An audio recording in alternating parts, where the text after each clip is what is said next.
கொள்கை எதிரிகள் Udhayanidhi most dangerous புலம்புறாங்க.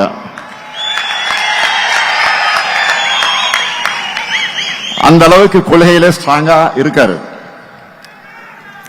கழகத்துக்கு எது தேவை என்று உணர்ந்து செயல்படுகிறார் உதயநிதி. முதல்ல அணியோட கட்டமைப்பை வலுப்படுத்தணும்னு லட்சக்கணக்கான இளைஞர்களை கழகத்தில் சேர்த்தார். அடுத்து அவங்களை கொள்கை ரீதியா ஸ்ட்ராங்கா ஆக்கணும்னு பாசறை கூட்டங்களை நடத்தினார். அடுத்து நம்முடைய கொள்கையில இன்னைக்கு இருக்கிற தலைமுறையினரும் புரிஞ்சிக்க வேண்டும் என்பதற்காக புது பேச்சாளர்கள் அவசியம்னு உணர்ந்து ஃபர்ஸ்ட் செட்ல 200 பேரை உருவாக்கினார். அவங்க பேச்சையெல்லாம் கழக மேடையில் கேட்கும் போது எனக்கு அவ்வளவு மகிழ்ச்சியா இருக்கு. அடுத்து இளைஞர்களான நீங்க இன்னும் ஷார்ப்பா பேச, ஸ்ட்ராங்கா களமாட நிறைய புத்தகங்கள் உருவாகணும். அதுக்காக முத்தமிழ் அறிஞர் பேர்ல பதிப்பகம் தொடங்கினார். சரி, இதெல்லாம் செஞ்சுட்டோம்னு சும்மா இருக்கல. இதெல்லாம் உங்களுக்கு சேரணும்னு அறிவு திருவிழா நடத்துறார். பல இடங்களில் லைப்ரரி ஆரம்பிக்கிறார். இதுதான் ஒரு பொலிட்டிஷியனுக்கு குவாலிட்டி. சரி, உதயநிதி வளமும் செய்கிறாரு. அப்படின்னு அடுத்து நீங்க என்ன செய்யணும்? அதை பற்றி கூட உதயநிதி இங்க சொன்னார். நம்மோட லெகசியை மக்கள்கிட்ட கொண்டு போய் சேர்க்கணும்.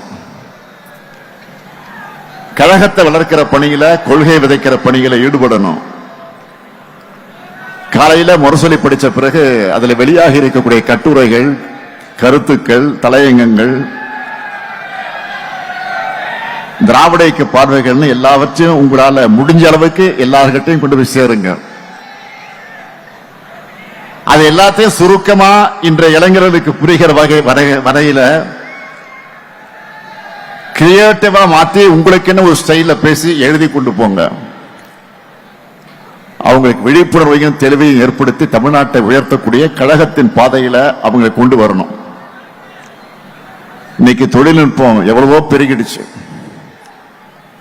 அந்த அளவுக்கு உங்களுடைய கடமையும் பெருகிடுச்சு. ஏன்னா ஒன்றியத்தில் பாஜக அரசு 3வது முறையா ஆட்சி அமைச்சிருக்கக்கூடிய இந்த ஆணவத்தில் வலதுசாரி அமைப்புகளும் பிற்போக்கு சக்திகளும் ரொம்ப வேகமா முன்னைய போதும் இல்லாத ஆக்ரோஷத்தோட செயல்பட தொடங்கியிருக்காங்க.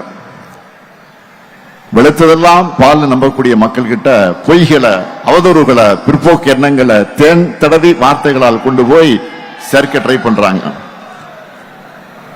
எடுத்துக்காட்டுக்கு சொல்றேன், எல்லோரும் ஃபேமிலி ஃப்ரெண்ட்ஸ் வாட்ஸ் குரூப்ல இருப்பீங்க. அதுல சொந்தங்கள் தங்களோட அன்பை, உணர்வை பரிமாறிப்பீங்க. ஆனா அதுல ஒருத்தர் மட்டும் எதை பத்தியும் கவலைப்படாம விஷம் தேய்ந்த கருத்துக்களை ஃபார்வர்ட் பண்ணுவாங்க. பலரும் ஏதோ படிக்காம அனுப்பியிருக்காருன்னு கடந்து போயிடுவோம். அதை அட்வான்டேஜா எடுத்துக்கிட்டு அவரும் தொடர்ந்து மெசேஜ் அனுப்புவார்.